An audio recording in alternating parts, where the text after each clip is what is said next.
কোনো কিচ্ছুই পাই না আমরা, ধান কাটার লিগে কিচ্ছুই পাই না, আমার কষ্ট করতে হয়। এই রংপুর থেকে যায় গাড়ি আনছি, কোনো অফিসারও আসে না, কোনো কিছু কেউ কিছু শিখায় না। আমরা সরকারি বিষয় কোনো সহযোগিতা পাই নাই। আর কৃষি কাজের জন্য এই যে সার দান, এইটা এই কীটনাশক এইগুলি যে দেয়, যারা নিপ্রাপ্য, যেমন আমি 20 কেজি জমি সারা গাদিঘাটের লোকে জানে, আমি পাই না 100 কিষাণ খালি মাঠে 20 কানি জমি 2022 মন ধান পাই, আমি পাই না 5 টাকার জিনিস, আমি পাই না 5 টাকার জিনিস।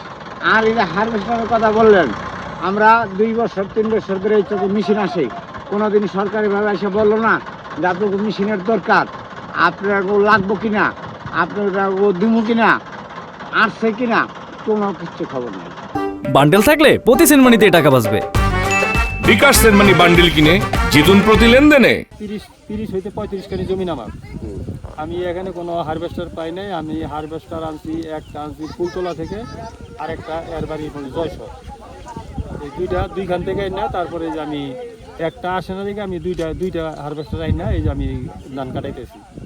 আমাদের উপজেলা থেকে আমি 10 টাকার কোনো আজ পর্যন্ত কোনো এই কৃষি অফিস থেকে 10 টাকার এক প্যাকেট ধানও পাই না, এক বস্তা সারও পাই না কোনোদিন।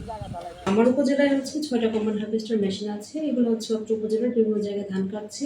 কোনো কৃষক যদি কম্বাইন হারভেস্টার মেশিনের সাথে যোগাযোগ না করতে পারে, তাহলে যদি আমাদের সাথে যোগাযোগ করে বা আমাদেরকে অবহিত করে থাকে, তাহলে আমরা কম্বাইন হারভেস্টার মেশিনদের সাথে ওদের যোগাযোগ করে দিয়ে আমরা ধান কাটার ব্যবস্থা করে দেবো।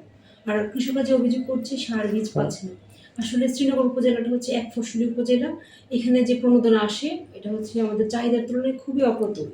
এই বছর আমরা যে প্রণোদনা দিয়েছি, আমাদের এখানে যে কৃষক সংখ্যা আছে সেই তুলনায় প্রণোদনাটা অপ্রতুল থাকে।